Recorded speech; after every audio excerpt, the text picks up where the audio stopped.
Hello दोस्तों, कैसे हो? आपका स्वागत है त्रिपाण स्टडी सेंटर में। आज जो हम करने जा रहे हैं क्लास 12 एनएस बोर्ड का जो है चैप्टर नंबर 4।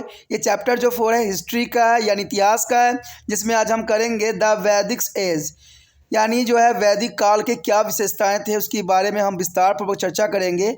ये चैप्टर जो होगा कई मानने में कई क्लास के बच्चों के लिए इंपॉर्टेंट रहेगा, चाहे वो सीबीएसई पढ़ते हों, चाहे एनआईएस बोर्ड के हों, चाहे यूपी बिहार बोर्ड के बच्चे हों, या यूपीएससी के एग्ज़ाम की तैयारी कर रहे हो या जो है यूनिवर्सिटी में जो है पढ़ाई कर रहे हो, बीए कर रहे हो, तो उन सभी बच्चों के लिए ये चैप्टर जो होगा अत्यंत महत्वपूर्ण होगा, जिनके सिलेबस में द वैदिक एज है यानी वैदिक काल है। ठीक है, लेकिन आपको पता है कि चैप्टर स्टार्ट करने से पहले एक बात जो मैं हमेशा कहता हूँ, जिसको आपको सोचना भी चाहिए, विचार भी करना चाहिए और अमल भी करना चाहिए, वो ये है कि जब भी वीडियो देखिए पूरा देखिए, क्योंकि अधूरा जानकारी सदैव खतरनाक होता है। साथ में एक इंपॉर्टेंट बात ये भी रहता है, अगर आप पहली बार वीडियो देख रहे हो तो लाइक शेयर सब्सक्राइब करना मत भूलना, क्योंकि दोस्तों लाइक कीजिएगा तो बनाने वाले का मनोबल बढ़ता है, सब्सक्राइब कीजिएगा तो इससे ये होता है कि जब भी मैं कोई वीडियो डालूंगा उसका नोटिफिकेशन आपको समय रहते मिल जाएगा। और देखिए शेयर का मतलब ये होता है कि आपके थ्रू न जाने किन बच्चों को हेल्प मिल जाए, ये आप भी नहीं जानोगे, इसलिए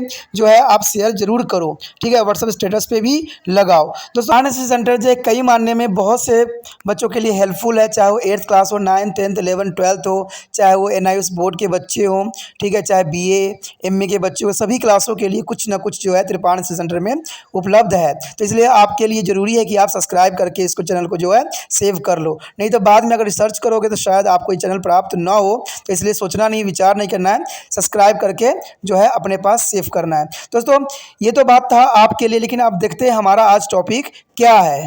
Next topic is here geographically horizons of the Vedic Aryan. That is the most important here.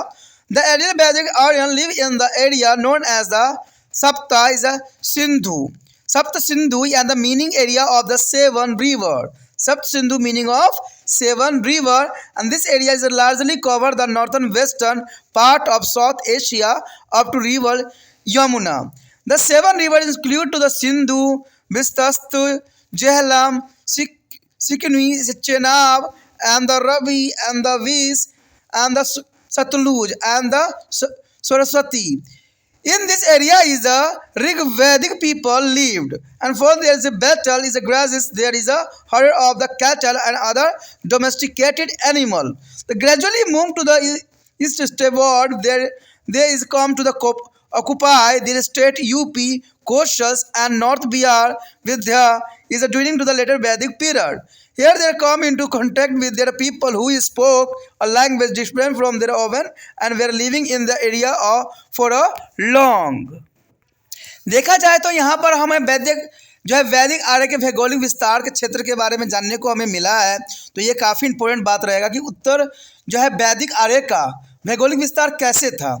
कहते अगर हम देखें उस समय प्राचीन समय की बात करें तो आर्य जो है प्राचीन आर्य लोग जो है सब सिंधु नाम के क्षेत्र में रहते थे, जिसका अर्थ था 7 नदी वाला क्षेत्र।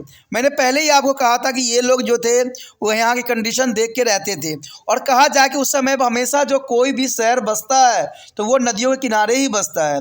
इसलिए जो है सप्त सिंधु यानी 7 नदियों का समूह होना आर्य के लिए काफ़ी ज़रूरी था, क्योंकि इसे पानी की जो है सुविधा हर साल बनी रहती थी और यहाँ पर उनको हर तरह की कंडीशन जो है उनके लायक थी। इसलिए आर्यन जो थे इस क्षेत्र में बसना सबसे उचित समझे, क्योंकि सब सिंधु यानी 7 नदियों का समूह, जिसका अर्थ है 7 नदी वाला क्षेत्र, या यह क्षेत्र जो मुख्यतः दक्षिण एशिया के उत्तर पश्चिम से लेकर यमुना नदी तक जो है क्षेत्र में फैला हुआ है। 7 नदियों में शामिल है और सत विस्तृता यानी झेलम, चिनाब, रवि और व्यास और सतलुज और सरस्वती, इन क्षेत्रों में जो है ऋग वैदिक काल के लोगों ने जो है निवास किया था और युद्ध भी लड़े थे। अपने और अन्य पशुओं के झुंडों को चराए और पशुओं के घरेलू पालतू जानवर भी बनाया इन्होंने।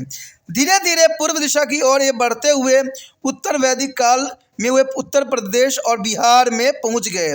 यहाँ आकर वे ऐसे लोगों के संपर्क में आए जो उनसे विभिन्न भाषा बोलते थे और बहुत लंबे समय में इस क्षेत्र में निवास कर रहे थे। तो ये काफ़ी इंपॉर्टेंट है। अगर इसी बात को अगर मैप में देखें तो ये साफ हो जाएगा कि इनकी किस तरह से जो थी कार्य प्रणाली थी। देखिए उत्तर वैदिक क्षेत्र में आप देख सकते हो कि हिमालय ऊपर दिखाया गया है। अभी जो ये डॉटेड लाइन दिखाई गई है, ये आप समझ सकते हो कि ये बिहार, उत्तर प्रदेश, ठीक है, और दिल्ली उल्ली सभी चीज़ को रिप्रेजेंट कर रहा है। तो इसका मतलब है कि ये इसी क्षेत्र में जो निवास करते थे। और सिंधु देखिए यहीं पर ही आपको दिख रहा होगा, सब सिंधु भी आपको नज़र आ रहा होगा। तो ये सब सिंधु के आसपास ही रहते थे, जहाँ पर सरस्वती भी आपको दिख रहा होगा जो कि विलुप्त हो चुकी है। तो ये इस क्षेत्र में बसना इसलिए लाजमी समझे क्योंकि यहाँ पर जो था 7 नदियों का समूह था, और ये समूह जो थे उनके हर एक क्रियाकलाप के लिए जो था सुचारू था। इसलिए ये लोग जो है इसी तरह बसे और धीरे धीरे ये बिहार की और उत्तर प्रदेश की तरफ पलायन कर गए और वहीं पे जाकर अपना जो है क्षेत्र बना लिया और वहीं पे बस गए। तो ये कहा जा सकता है कि आर्य जो थे सब सिंधु के होते हुए जो है बिहार या उत्तर प्रदेश तक वो पहुँच गए। Our next topic is here earlier Vedic economics. There is a most important topic here. The earlier Vedic economics, the earlier Vedic Aryan is the pastoralist is the cattle rearing was there is a main occupation. And there is a rare is a cattle, sheep, goat and horse for the purpose of milk, meat, Hades. And there is a arrive at this is a conclusion after analyzing their lectures and the evidence is the Rig Veda. A large number of the word are there is derived from to the word go meaning cow.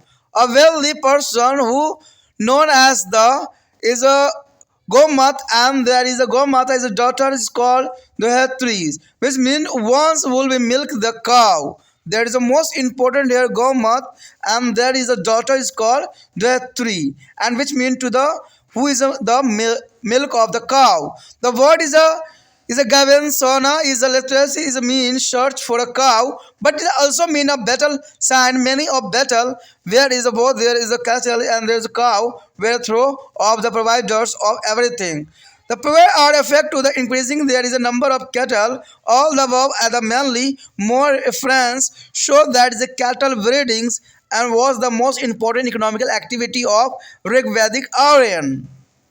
However, this is not a suggest that is the earlier Vedic people have no knowledge of the agriculture. The evidence for agriculture is a comparisons with the pastoral activity in the early potation is the mega and the mostly later is the intuitions. A few here references show that and they had is a knowledge of agriculture and practice in their supplement their food requirement, and they produce the Yoba is a modern Jew as well, which was rather is a genetics. Genetics is a word for the quails, and apart from the cattle rearing and small scale cultivation, people were engaged in a many other economical activity, hunting, carpentries, tannings, and weavings is a creoto, making metals, cemeteries, and etc. Whereas some is a such as activities, the product of this activity were exchanged through the barter. And however, cow were a more is a favor, a medium of exchange. There is a preceding receives cow, horse, and gold ornamenton as a fee for the performing is a sacrifice. There is the most important here the map here. Here show the later Vedic zone. There is the most important here on show in this diagram is a map. There is the most important the Himalayan is the and Madhyams, and there is a Sindhu, Indus, and Kurus, and there is the Ganga. There is the most important diagram. There is a यहाँ पर जो हमारे समक्ष आया है आरंभिक वैदिक अर्थव्यवस्था। देखिए ये जो है हमारा पार्ट ऑफ वैदिक काल के अंतर्गत ही आता है कि आरंभिक वैदिक काल में यहाँ का अर्थव्यवस्था कैसे था, कैसे जो थे वैदिक काल में आर्य लोग अपना जीवन यापन करते थे।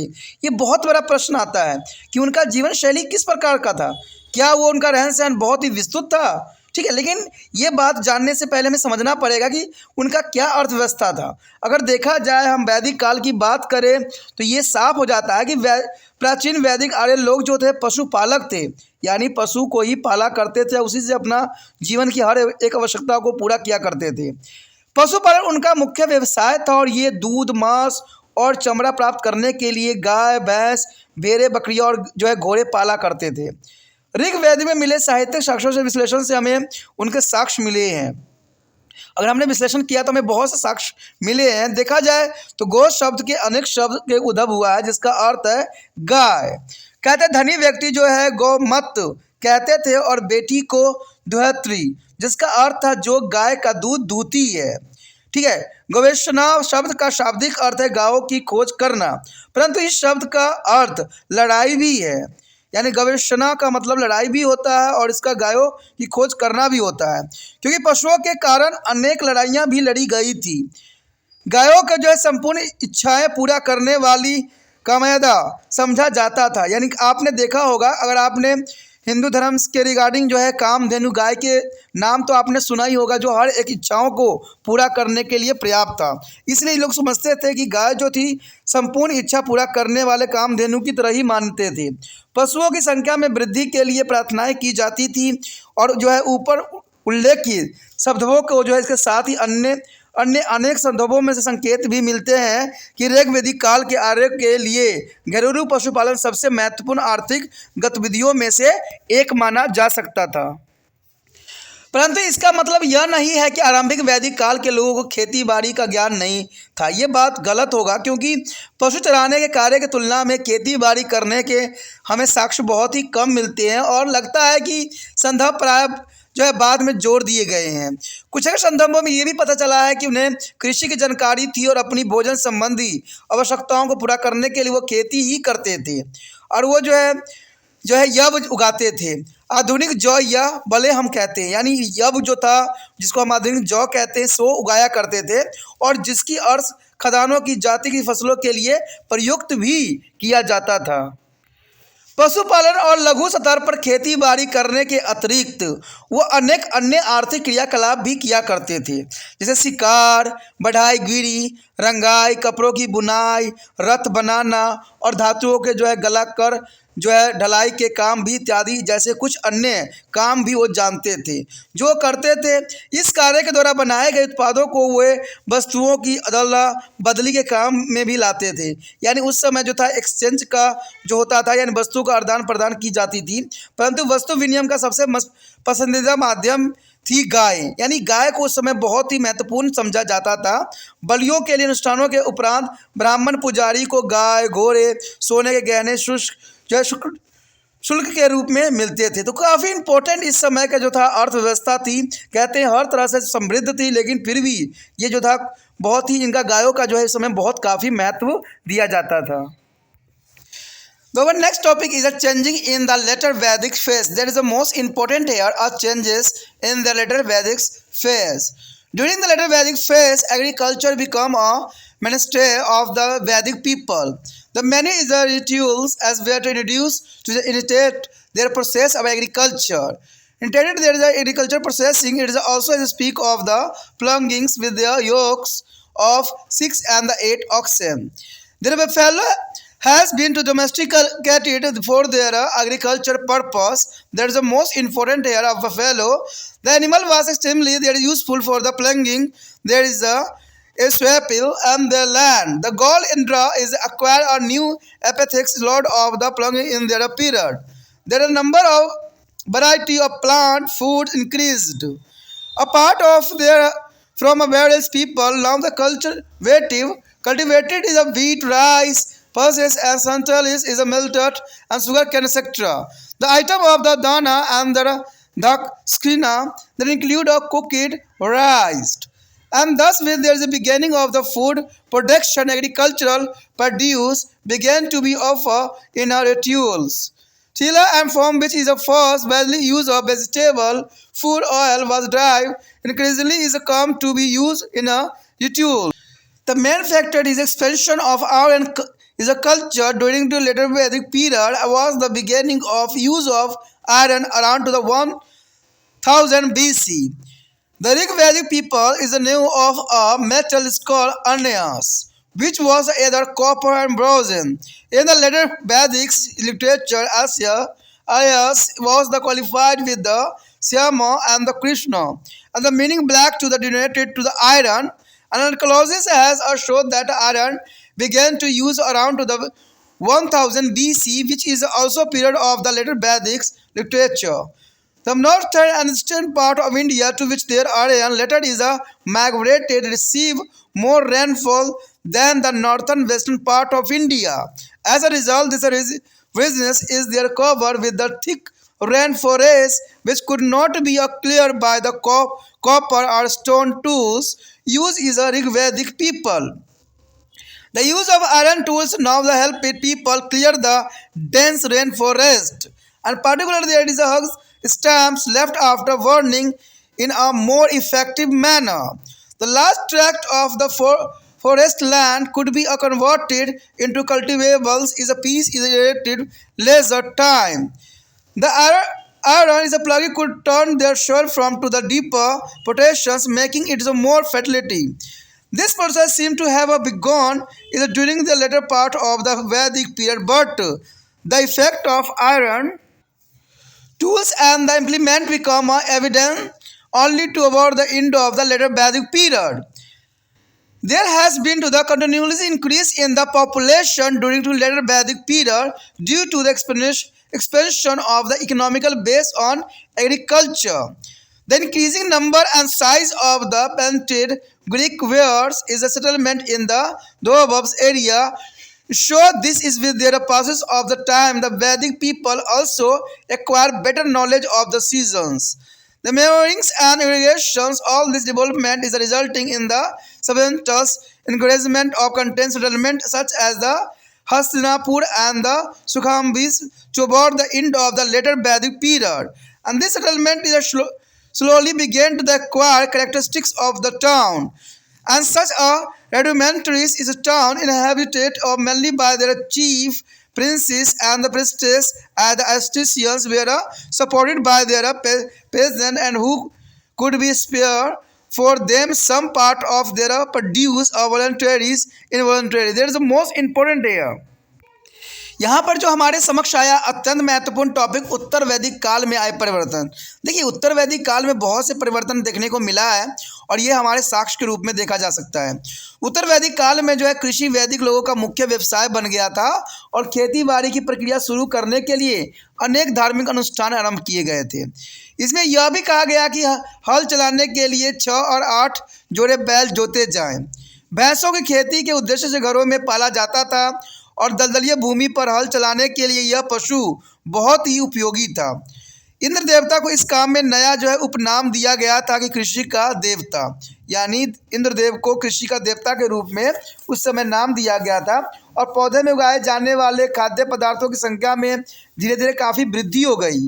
जैसे जौ के अतिरिक्त अब ये लोग गेहूँ, चावल, दालें, मसूर, बाजरा, ठीक है, गन्ने इत्यादि की खेती भी करने लग गए थे। कहते हैं पका हुआ चावल दान दक्षिणा की चीज़ों में शामिल किया जाता था और इस प्रकार खाद्य उत्पादों की शुरुआत के बाद कृषि के उत्पादनों को धार्मिक अनुष्ठान में दान किया जाने लग गया। तो ये काफ़ी इंपॉर्टेंट बात यहाँ पर आता है। तिल, जिसमें सर्वाधिक खाद्य वनस्पति तेल निकाला जाता था, धार्मिक कर्मकांड में प्रयोग किए जाने लगा। यानी देखा जाए तो उस समय तिल का बहुत महत्वपूर्ण था। तिल एक अनाज होता है जिसमें से तेल निकाली जाती है और इसका उपयोग जो है वनस्पति तेल के रूप में उस समय किया जाता था। यानी तिल में बहुत सारे तेल निकलते थे। उत्तर वैदिक काल में आर्य सभ्यता के विस्तार का एक मुख्य तत्व था 1000 ईस्वी पूर्व के आसपास लोहे के प्रयोग की शुरुआत होना। यानी लोहे के प्रयोग ने बहुत कुछ इनको सिखा दिया और बहुत कुछ इनको जानने को मिला। ऋग वैदिक काल के लोग जो था अयस नाम की जिस धातु से परिचित थे वो शायद तांबा या कांसा रही होगी। उत्तर वैदिक काल में अयस के साथ श्याम या कृष्ण का विशेषण जोड़ दिया गया था जिसका अर्थ था काला और इसे लोहे के संकेतक के रूप में जाना जा सकता था। पुरातात्विक साक्ष्यों से पता चलता है कि लोहे का प्रयोग 1000 ईस्वी पूर्व के आसपास आरंभ हुआ था, जैसे उत्तर वैदिक साहित्य काल ही माना जाता है। यानी लोहा का अगर हम देखें तो कहा जाता है 1000 साल पूर्व हुआ था। यानी देखा जाए तो ये कहीं हद तक जो है उत्तर वैदिक काल में ही इसका साक्ष्य मिले हैं। भारत के उत्तर और पूर्वी भागों में भारत के उत्तर पश्चिम भागों से अधिक वर्षा होती थी। तो ये बहुत काफ़ी इंपॉर्टेंट बात था इसके लिए, जहां बाद में आर्य लोग स्थानांतरित हुए थे। वर्षा के परिणाम स्वरूप यह क्षेत्र घने जंगलों से भर गया था जिसका सफाया ऋग्वैदिक काल के लोगों द्वारा प्रयोग किए जाने वाले तांबे या पत्थर के औजारों से होना संभव नहीं था। घने वर्षों वनों का अच्छे ढंग से सफाया करने के लिए लोहे के औजारों ने बहुत ही सहायता किया। खास तौर पर जल्ले वर्ण के बाद बच्चे पेड़ों के बड़े बड़े के ठूठों को पहले की तुलना में कम समय में विस्तृत जंगली भूभागों को कृषि योग्य भूमि में परिवर्तन किया जा सकता था। लोहे के हल से जो है गहरी मिट्टी की जुताई की जा सकती थी ताकि भूमि की उपजाऊ बनाया जा सकता था। ऐसी संभावना है कि यह प्रक्रिया ऋग्वैदिक काल के उत्तर काल में आरंभ हो गई थी, परंतु लोहे से बने औजार और उपकरणों का प्रयोग करने के प्रभावों का शाख उत्तर वैदिक काल में अंतिम चरण में ही ज्ञात हुआ है। देखिए कहीं भी ज्ञात हो, लेकिन एक बात तो यहाँ पर साबित हो गया कि इतने बड़े जंगलों को काटना कहते हैं पत्थर से संभव तो हो ही नहीं सकता। इसलिए हो सकता है कि ये जो थे लोहा का ज्ञान इनको पास था और इसी प्रकार की वो चीज़ों का इस्तेमाल किया करते थे, क्योंकि कहा जाता है कि उस समय जो है वो कृषि करने के लिए जंगलों को सफाया करके कृषि करना उस समय के मुख्य जो व्यवसाय में से एक था। यानी वो कृषि करते थे जब वो वहाँ पर जो है सही कंडीशन मिलता था। तो ये बात काफ़ी इंपॉर्टेंट यहाँ आ जाता है कि औजारों और उपकरणों का प्रयोग उस समय उत्तर वैदिक के अंतिम चरण में हमें मिला है। उत्तर वैदिक काल के दौरान कृषि आधारित अर्थव्यवस्था के विस्तार से जनसंख्या में लगातार वृद्धि होती चली गई। चित्रकारी किए गए सुरमई रंग से जो है बर्तनों PGW की संख्या और आकार बढ़ने के अवशेष मिलने के कारण जो है द्वीप क्षेत्र की आबादी बढ़ने के साक्ष्य भी हमें मिलते हैं। समय बीतने के साथ साथ वैदिक लोगों को जो है मौसमों, खाद और सिंचाई के बेहतरीन जानकारी भी हासिल हो गई थी। इन सभी विकासों के परिणाम स्वरूप उत्तर वैदिक काल के अंतिम चरण में कुछ स्थलों जैसे कि हस्तिनापुर और कौशाम्बी में वास्तविक रूप में विस्तार हुआ था और इन स्थलों में धीरे धीरे नगरों की जो है विशेषताएं विकसित होने शुरू हो गई थी। ऐसे जो है अर्धविकसित नगर जहां मुख्य जो है श्रेष्ठ राजकुमार, पदरी और जो कारीगर रहते थे, उनकी आबादी का भरण पोषण किसान लोग ही करते थे, जो अपनी इच्छा या बिना इच्छा से अपने अनाज उन्हें दिए देते थे। तो ये काफ़ी इंपॉर्टेंट बात उस समय के लिए था। The next topic is the earlier Vedic society. There is the most important here, the earlier Vedic society. The family was the basis unit of the Rig Vedic society. There is the most important. The family was the basic unit of Rig Vedic society. It is a patriarchal is the nature of the monogamous was the usually norms of marriage, but the chief at the time is the practice is a polygamy. There is the most important here of patriarchal is a nature. There is the most important monogamy and polygamy. The marriage took place after the 10 to the majorities. The maturity is after the marriage their wife went to her husband as a house. The family was a part of the large groupings called the West is a clan, and one of the more than one clans is made the Jana or tribe. The Jana was the largest social unit. All the number of a clan were is related to each other by the blood relation. The membership of tribe was the based on birth and not a residence in the content area. Thus, the member of the Bharata tribes were known as the Bharatas. It did not imply any territory. The Rig-Vedic society was a simple and largely an egalitarian society. There was no caste division. Occupation was not based on a birth. The member of families could adopt different occupation. However, the content difference did exist during the period is a Varna and color was the basis of initially there are differentiation between the Vedic and non-Vedic people. The Vedic people where is a fair, whereas the non-Vedic indigenous people were dark in complexions and spoke a different language. Thus, the Rig Veda is mentioned the Avaya Varna and the Dasa Varna, where Dasa has been to the use in the sense of a group different from the Rig Vedic people. Later, the Dasa is come to mean a slave is beside their contain a practice during this period, such as a concentration of large share of the war booty in the hand of the chief and priest, resulting in the creations of the some is the inequalities within the tribes and during the later part of this Vedic phase. There is the most important here. The warriors and the priests and their ordinary people were to three sections of Rig Vedic tribe. The Sudra is a category is come into the extents only to about the end of the Rig Vedic period. And this meant that the division of the society in the earlier Vedic period was not sharp. And this is indicated by their following verses in the Rig Veda. I am a poet, my father is the physician, and my mother is a gradient grains upon the stone. Striving there is a wealth with the varied plant we flow over to desire to the like of cattle. There is a most important Rig Veda flowing is indicated by their following research to the Rig Veda period. The human society enjoyed to respectable position, and she was married at the proper age and could be choose the husband of our oven choose.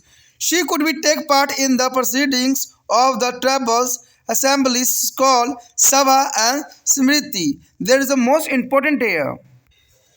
यहाँ पर जो हमारे समक्ष आया आरंभिक वैदिक समाज, देखिए आरंभिक वैदिक समाज किस प्रकार की थी। देखा जाए तो ऋग्वैदिक समाज की मूलभूत इकाई परिवार थी, यानी परिवार में वो लोग जो है काफ़ी खुश थे। यह पिता प्रधान समाज था और विवाह की परंपराएं थी। एक पत्नी व्रता धर्म तथा परंतु श्रेष्ठ जनन, कभी कभी उनके पत्नियों भी रखते थे। यानी ये बहुत बड़ी बात थी कि उसमें एक पत्नी व्रता धर्म तो था ही था, लेकिन कई जगहों पर देखा जाए श्रेष्ठ जन कभी कभी अनेक पत्नियां भी रखते थे। बालिग होने पर ही जो शादियां होती थी और विवाह के बाद पत्नी पति के घर में जाती थी। परिवार का एक विशाल समूह का हिस्सा होता था जिसे वंश या वंश कहते थे। एक से अधिक वंशों के समूह को हम जन या जाति कहा जाता था। जन सबसे बड़ी सामाजिक इकाई थी। जन जो थी सबसे बड़ी सामाजिक इकाई थी और एक वंश के लोग परंपरा रक्त संबंधों से जुड़े हुए थे। किसी जाति के सदस्य बनने का आधार उस जाति में जन्म लेना था, न कि किसी विशेष क्षेत्र में निवास होना था। इस तरह भारत जो था जातियों के लोगों के भारत कहा जाता था, यानी जो भरत जाति के लोगों को भारत कहा जाता था और इसमें किसी प्रकार के क्षेत्र की कोई भूमिका नहीं हुआ करती थी। ऋग्वैदिक समाज बहुत ही साधारण और आम तौर पर जो है समानतावादी समाज था और इसमें किसी प्रकार का जाति वर्गीकरण नहीं थी। ये बहुत इंपॉर्टेंट बात है कि इसमें किसी प्रकार की जाति वर्गीकरण नहीं थी, यानी जात में नहीं बटा था। व्यवसाय जन्म पर आधारित नहीं थे जैसे आज के समाज में है, बल्कि परिवार के विभिन्न सदस्य अलग अलग व्यवसाय कर सकते थे। अब देखिए कितने इंपॉर्टेंट बात है कि उस समय हमारे समय काल जैसा था, परंतु उस समय काल में विभिन्नताएं अवश्य मौजूद थी। आर्य और अन्यायों में जो है वर्ण और रंग विभिन्नता का आधार जरूर था। आर्य लोग जो थे गोरे वर्ण के थे, जबकि जो है गौड़ आर्य अनार्य देशज लोग सांवले रंग के थे और अलग भाषा का प्रयोग भी करते थे। अंतर ऋग्वेदों में आर्य का जो है वर्ण और दास वर्ण का उल्लेख जरूर हमें मिलता है। यहाँ दास शब्द का उपयोग उस समूह के लिए लोगों के लिए किया जाता था जो ऋग्वैदिक लोगों से अलग थे। बाद में दास का अर्थ गुलाम सेवक के रूप में रूढ़ हो गया था। ठीक है, ये तो आपको पता ही होगा कि बाद में धीरे धीरे दास का मतलब था गुलाम सेवक। इसके अतिरिक्त कुछ अन्य चीज़ें भी चलन में थी, जैसे प्रमुख व्यक्ति और पुजारियों के हाथों में युद्ध में लूटे माल का बड़ा हिस्सा हाथ लगने की परिणाम स्वरूप उत्तर वैदिक काल में जाति के भीतर ही कुछ जो है असमानताएं देखने को मिली। ऋग्वैदिक जातियों में अगर देखा जाए तो जो है क्षत्रिय, पुजारी और जो सामान्य व्यक्ति 3 वर्ग थे। क्षुद्र वर्ग जो था ऋग्वैदिक काल के अंत में ही अस्तित्व में आया था, यानी पहले 3 ही वर्ग हुआ करते थे। बाद में जो है ऋग्वैदिक के अंतिम चरण में जो है क्षुद्र वर्ग जो है अस्तित्व में आया। इसका मतलब है कि आरंभिक वैदिक काल में समाज का वर्गीकरण अधिक कठोर नहीं था। ठीक है, ऋग्वैदिक की इस काव्य रचना से इसका जो है संकेत भी हमें मिलता है, जिसका जो स्वभाव है कि मैं एक कवि हूँ, मेरा पिता जो है चिकित्सक है और मेरी माता चक्की पर जो है अन्न पीसती है। यानी देखा जाए तो यहाँ पर कोई भी व्यक्ति जो है एक वर्ण से संबंधित नहीं है। समृद्धि की कामना करते हैं, जिसके लिए हमारी विविध योजनाएं हैं। हम पशुओं की तरह अपनी इच्छाएं पूरा करते हैं। महिलाओं का समाज में बहुत ही सम्मानजनक स्थान था। उपयुक्त उम्र में उनका जो है विवाह होता था और उन्हें अपनी पसंद का पति चुनने का अधिकार भी था और इसलिए जो है सभा और समिति जैसे संगठनों के कार्य में भी लोग ले सकती थी। यानी इसमें देखा जाए तो सभा और समिति में जो है महिलाएं भाग लेने की बात कही गई है, जो कि बहुत काफ़ी इम्पोर्टेंट है। इसका अर्थ है कि उस समय जो है औरतों को बहुत सम्मान दिया जाता था, वो अपनी मर्जी से मैरिज कर सकते थे, उनका जो मैरिज होता था सही समय पे होता था। तो ये बहुत काफ़ी इम्पोर्टेंट बात यहाँ पर जो है इस काल के अंतर्गत बताई गई है।